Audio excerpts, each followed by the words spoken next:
Hello friends, welcome to government job ideas. So TNRD உங்களுக்கு எல்லாத்துக்குமே தெரியும். ஸோ பஞ்சாயத்து செக்ரட்டரிக்கான ரெக்ரூட்மெண்ட் வந்து உங்களுக்கு ரிலீஸ் பண்ணிட்டாங்க. கிராம ஊராட்சி செயலாளருக்கான வேலைவாய்ப்பு வந்து உங்களுக்கு அறிவிப்பு வந்துருச்சு. ஸோ அதாவது பார்த்தோன்னா 37 மாவட்டத்தில் வந்து உங்களுக்கு நோட்டிஃபிகேஷன் ரிலீஸ் பண்ணிட்டாங்க. ஒரே ஒரு மாவட்டத்துக்கு மட்டும் வரல. அதாவது சென்னை மாவட்டத்தை தவிர மீதி எல்லா மாவட்டத்துக்குமே வந்து ரிலீஸ் ஆயிடுச்சு. மொத்த வேகன்சி வந்து பாருங்க 1483 வேகன்சி கொடுத்துருக்காங்க. இதில் கல்வி தகுதினா நீங்கள் 10th மட்டும் பாஸ் பண்ணாலே இந்த வேலைக்கு வந்து எலிஜிபிள் தான். எக்ஸாம் அந்த மாதிரி எதுவுமே கிடையாது. எப்படி வந்து உங்களுக்கு செலெக்ஷன் இருக்க போதுன்னா, ஸோ ஃபர்ஸ்ட் உங்களோட மார்க்கை பேஸ் பண்ணி 85% வந்து உங்களுக்கு கன்வெர்ட் பண்ணிக்குவாங்க. அதுக்கப்புறம் இன்டர்வியூக்கு வந்து ஒரு 15% ஆஃப் மார்க் வந்து இருக்கும். இப்படி தான் வந்து உங்களுக்கு செலெக்ஷன் இருக்க போது. சேலரின்னு பொறுத்த வரைக்கும் 15,900 50,400 வரைக்கும் சேலரியுமே வந்து வரும்.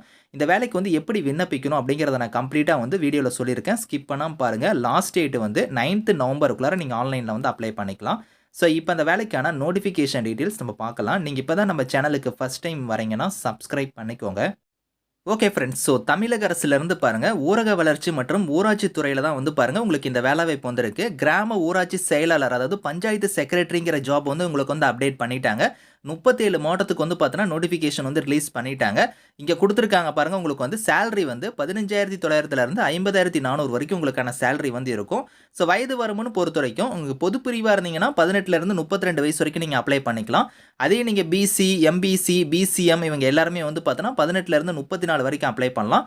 அதே நீங்கள் எஸ்சி, எஸ்டி, ஆதரவற்ற விதவை இவங்களுக்குலாம் வந்து பார்த்தீங்கன்னா 18 37 வயசு வரைக்கும் நீங்கள் வந்து அப்ளை பண்ணிக்கலாம் அப்படிங்கிறத கொடுத்துருக்காங்க. மாற்றுத்திறனாளியாக இருந்தால் கூடுதலாக 10 ஆண்டு வந்து உங்களுக்கு வயதிலிருந்து தளர்வு இருக்குது. அதேமாதிரி முன்னாள் ராணுவத்தினருக்கு வந்து பாருங்கள் 50 வயது இந்த மாதிரி கொடுத்துருக்காங்க. செக் பண்ணிக்கோங்க.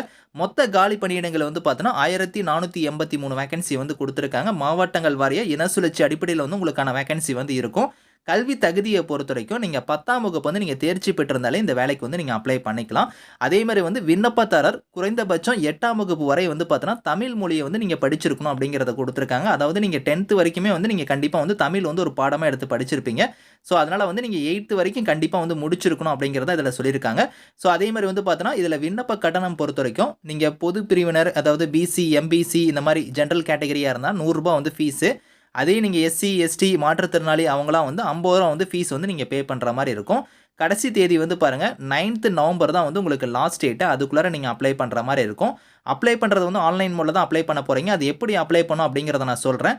அப்ளை பண்ணும்போது என்னென்ன டாக்குமெண்ட்ஸ்லாம் நீங்கள் வந்து பதிவேற்றம் செய்ய வேண்டும் அப்படிங்கிறத வந்து இந்த நிபந்தனைகளே கொடுத்துருக்காங்க. அதாவது கல்வி தகுதி, ஜாதி சான்று, முன்னுரிமை சான்று, ஸோ இந்த மாதிரி வந்து ஆதாரம் எல்லாத்தையும் வந்து நீங்கள் பதிவேற்றம் செய்யணும் அப்படிங்கிறத வந்து கொடுத்துருக்காங்க தெளிவாக. இப்போ நான் வெப்சைட்டில் வந்து உங்களுக்கு டீட்டெயிலாக வந்து சொல்கிறேன். ஸோ இதுதான் வந்து பாருங்கள் உங்களுக்கு அஃபிஷியல் கேரியர் சைட்டு. ஸோ இதில் வந்து பாருங்கள் உங்களுக்கு இங்கேயே கொடுத்துருக்காங்க பாருங்கள். இந்த இடத்துல வந்து இன்ஸ்ட்ரக்ஷன் கொடுத்துருப்பாங்க. இதை நீங்கள் கிளிக் பண்ணிங்கன்னா உங்களுக்கு இதில் ஒரு பிடிஎஃப் வந்து டவுன்லோட் ஆகும். அதில் வந்து உங்களுக்கு நிபந்தனைகள் இன்ஸ்ட்ரக்ஷன்லாம் வந்து கொடுத்துருப்பாங்க. அதை நீங்கள் கரெக்டாக ஒரு தடவை ரீட் பண்ணி பார்த்துட்டு அதுக்கப்புறம் அப்ளை பண்ணுங்கள்.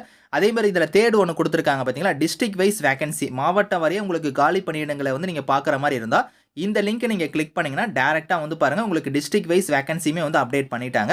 இதில் வந்து பாருங்கள் மொத்தமாக வந்து 37 மாவட்டத்துக்கு வந்திருக்கு. ஒரே ஒரு மாவட்டம் மட்டும் வந்து இல்லை. உங்களுக்கு சென்னை மாவட்டத்தை தவிர மீதி எல்லா மாவட்டத்துக்குமே வந்து உங்களுக்கு நோட்டிஃபிகேஷன் வந்து ரிலீஸ் பண்ணிட்டாங்க. அதாவது பார்த்தோன்னா எல்லா மாவட்டத்துக்கான வேகன்சியும் அப்டேட் பண்ணிட்டாங்க.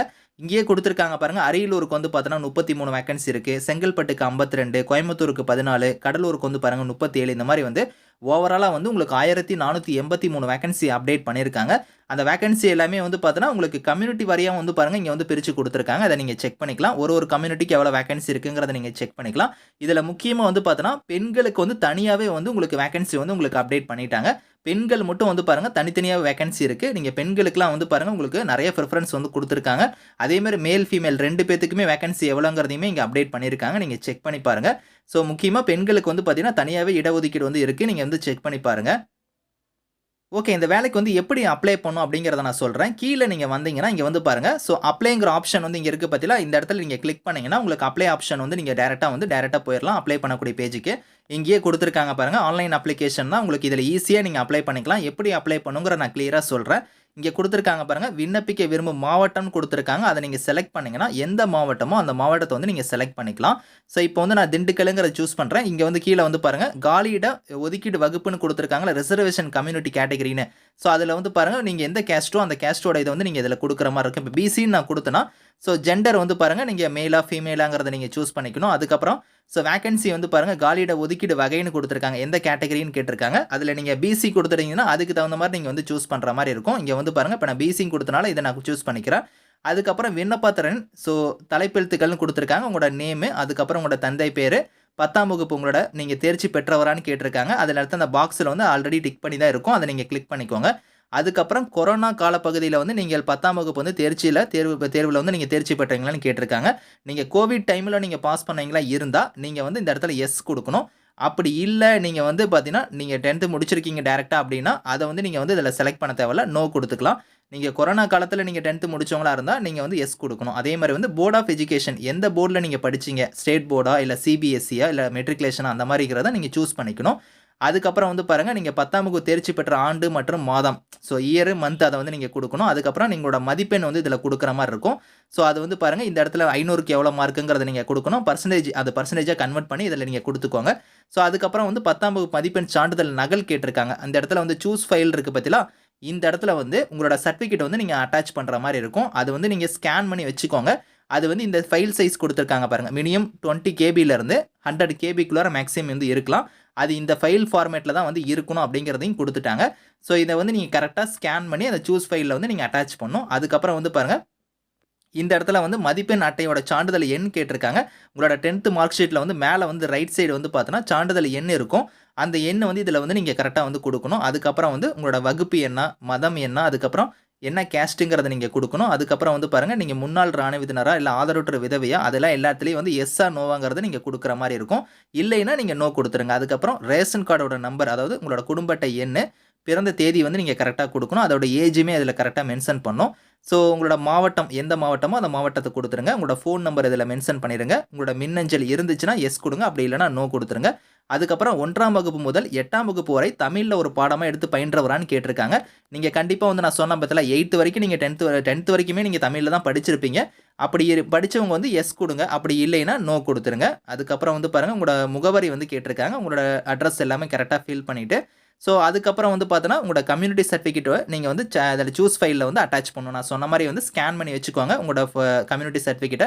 அது இந்த ஃபைல் சைஸ்குள்ளார இருக்கிற மாதிரி ஸ்கேன் பண்ணிக்கிட்டு அதை வந்து இந்த சூஸ் ஃபைலில் வந்து அட்டாச் பண்ணுற மாதிரி இருக்கும். அதுக்கப்புறம் உங்களோட ஃபோட்டோவுமே வந்து நீங்கள் இதில் அட்டாச் பண்ணணும். அதுக்கப்புறம் வந்து பாருங்கள் உங்களோட சைன் வந்து எப்படி நீங்கள் அட்டாச் பண்ணுற மாதிரி இருக்குன்னா, ஒரு ஒயிட் பேப்பரில் வந்து உங்களோட சைனை போட்டு அதை கரெக்டாக ஸ்கேன் பண்ணி அதை தான் வந்து இதில் நீங்கள் அட்டாச் பண்ணணும் அப்படிங்கிறதான் இந்த ஸ்கேன் ஃபைல் கேட்டிருக்காங்க. அதையும் நீங்கள் அதில் அட்டாச் பண்ணிவிட்டு உறுதிமொழியில் டிக்ளரேஷனில் வந்து பாருங்கள் இது எல்லா பாக்ஸ்லேயுமே வந்து நீங்கள் டிக் பண்ணணும். அதை மறந்துடாதீங்க.